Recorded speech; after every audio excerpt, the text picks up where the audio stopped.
وہ کم و بیش جو ہے وہ 4 سے 5 الفاظ ہوتے ہیں، ان کے معنی لکھیں اور پھر آپ ہیڈنگ دیں گے تشریح کی. تشریح کی ہیڈنگ دے کر اگر آپ کا حوالہ جو اقتباس جو آیا ہوا ہے اگر وہ 3 لائنز کا ہے تو آپ جو ہے وہ 8 سے 9 یا 9 سے 10 لائنز میں بھی اس کی وضاحت بھرپور طریقے سے کر سکتے ہیں.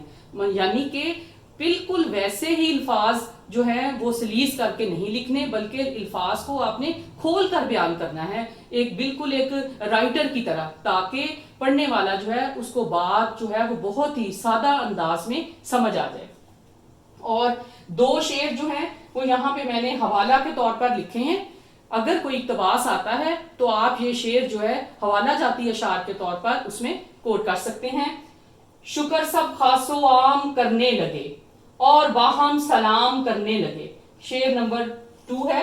جو کچھ بھی ہو تو آج اثر اپنا دکھا دے، روٹھے ہوئے مسلم جو ہیں ان سب کو منا دے. یہ عید الفطر کے حوالے سے ہے. اب ہم اس کے خلاصہ کی جانب جاتے ہیں کہ خلاصہ جو ہے اس کا طریقہ کار جو ہے وہ کیا ہوگا. خلاصہ لکھنے سے پہلے آپ ایک بات یہ ذہن نشین کر لیں کہ اس سبق میں جتنے بھی اشعار دیے گئے ہیں وہ آپ خلاصہ میں نہیں لکھو گے. ہاں اشعار کا مفہوم اگر آپ کو آتا ہے تو آپ ان اشعار کا مفہوم اپنے خلاصہ میں لکھ سکتے ہو، لیکن وہ جو اشعار ہیں ان کے نیچے شاعروں کے نام دیے گئے ہیں، شاعر کے نام کو آپ انڈر لائن کرو. وہ آپ کا ایم سی کیوز ہے. بعض اوقات ایم سی کیوز کی فارم میں وہ شعر جو ہے وہ پیپر میں آ جاتا ہے کہ شاعر کا نام بتائیے. تو اس طرح وہ بھی آپ کے 3 سے 4 اگر اشعار ہیں اس سبق میں تو آپ نے اس کو لازمی یاد کرنا ہے، لیکن خلاصہ میں اس کو نہیں لکھنا. ہاں اس کا مفہوم آپ لکھ سکتے ہیں. خلاصہ کا پیٹرن کیا ہوگا وہ بورڈ کی جانب دیکھیے، میں نے وہاں لکھا ہوا ہے. سب سے پہلے آپ سوال نمبر جو ہے وہ رائٹ کریں گے. جو پیپر میں خلاصے کا سوال ہے وہی نمبر جو ہے سوال کا وہ آپ یہاں پہ لکھو گے. اس کے بعد ہے سبق کا خلاصہ. بہت ہی خوبصورت انداز میں آپ نے یہ لکھنا ہے. پھر اردو ادب میں عید الفطر، سبق کا جو بھی آپ نے 2 میں سے ایک آپ نے کرنا ہے.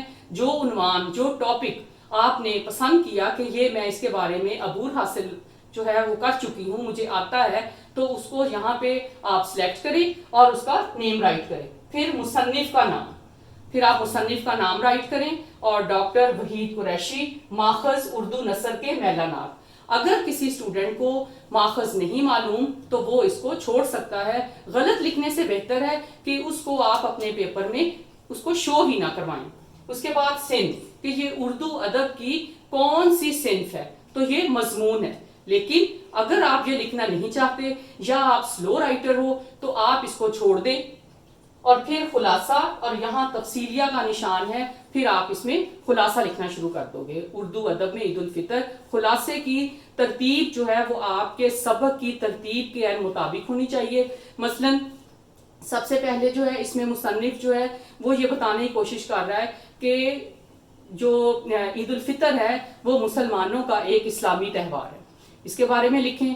نمبر 2 پہ آپ یہ لکھیں کہ 1857 سے پہلے غزلیات کا دور تھا اور شعراء جو تھے وہ غزلوں میں محبوب سے جو ملاقات تھی اس کا تذکرہ کرتے تھے کہ روز عید اور محبوب، یہی ایک عنوان تھا جس کے تحت جو ہے وہ غزلیہ شاعری ہوتی تھی. لیکن پھر آپ یہ لکھیں اگلا پیرا جو ہے اپنے نصابی جو سبق ہے اس کے مطابق کہ 1857 کے بعد تبدیلی کا آغاز ہوا. تو اردو ادب میں کیا تبدیلی آئی کہ غزل کی بجائے نظم حصہ جو ہے اس نے بہت ترقی کی. عنوانات کا دور شروع ہوا اور عید الفطر کے حوالے سے بھی اس میں بہت زیادہ تبدیلیاں آئیں.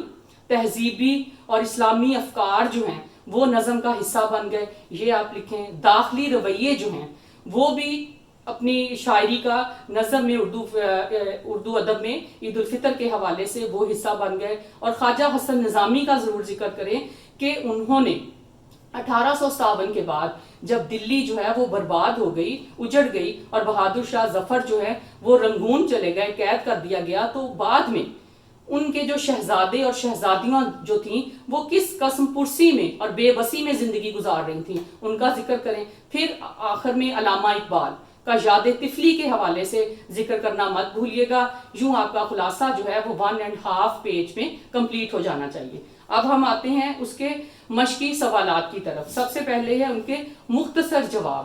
پیپر میں آتا ہے کہ مختصر لفظ، تو مختصر کا مطلب ہوتا ہے کم سے کم لکھنا لیکن صحیح لکھنا. تو آپ کے میں جواب جو ہے وہ بتا رہی ہوں. سوالات آپ کی بک میں موجود ہیں. الف جز، اس کا جواب کچھ یوں ہوگا: عید الفطر ہمیں اسلامی تہذیب و تمدن، معاشرت اور رسم و رواج سے واقفیت دلاتی ہے.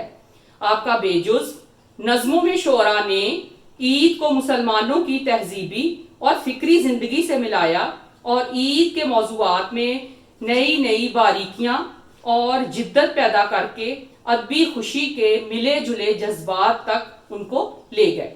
اب ہے ہمارا جیم جز: عید کے چاند کو بیان کرنے کا رجحان، عید کو داخلی مسرت اور خارجی حالات سے منسلک کرنے کا رویہ.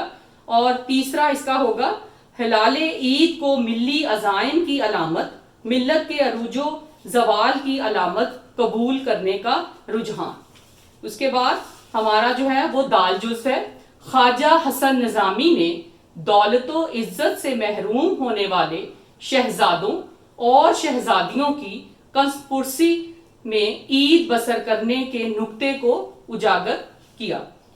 اور پھر نمبر 2 ہے سوال: اردو شعراء نے اپنی شاعری میں زیادہ تر رخ محبوب کا تذکرہ کیا، مگر جیسے جیسے اردو شاعری میں وسعت آتی گئی نظموں کی جانب توجہ تیز تر ہو گئی، علامتی اور اشاراتی انداز جو ہے وہ اجاگر ہوا.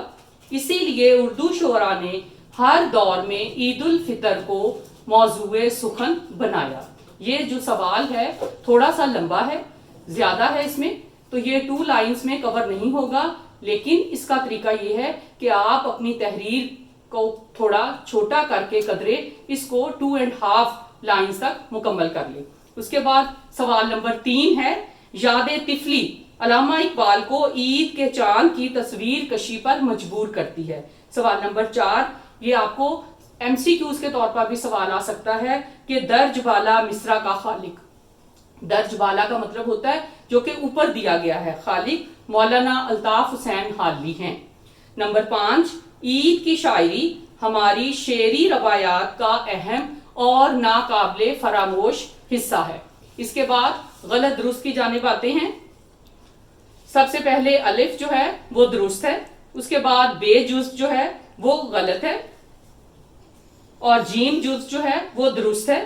اس کے بعد نیکسٹ ہے دال، وہ غلط، اور آخر میں ہے جز ہے وہ درست ہے.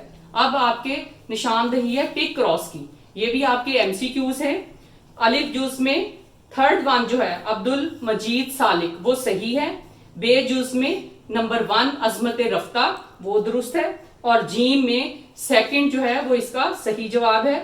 پھر نیکسٹ ہے عید الفطر کا چاند، اور لاسٹ میں ہے نظموں کی طرف، یہ اس کا صحیح آنسر ہے. اب سوال نمبر 8 ہے: مصنف نے عید کا تعلق تہوار کے علاوہ کس سے جوڑا ہے؟ مصنف نے عید کا تعلق تہوار کے علاوہ ہمارے داخلی رویوں کے ساتھ جوڑا ہے. تہذیبی اور دینی زندگی سے بھی اس کا بہت بڑا رشتہ ہے. میرا خیال ہے آپ کو یہ سبق جو ہے وہ اچھی طریقے سے سمجھ آ گیا ہوگا. اس کو خوب اچھے طریقے سے یاد کریں، اور اس کو جو MCQs ہیں اس کو انڈر لائن کریں، اور جو سوال ہیں ان کی بھی لرننگ جو ہے وہ آپ کی 100% ہونی چاہیے. یوں آپ کا یہ سبق جو ہے جو کہ 13 مارکس رکھتا ہے آپ کا پریپیئر ہو جائے گا. اپنا بہت خیال رکھیں. خدا حافظ.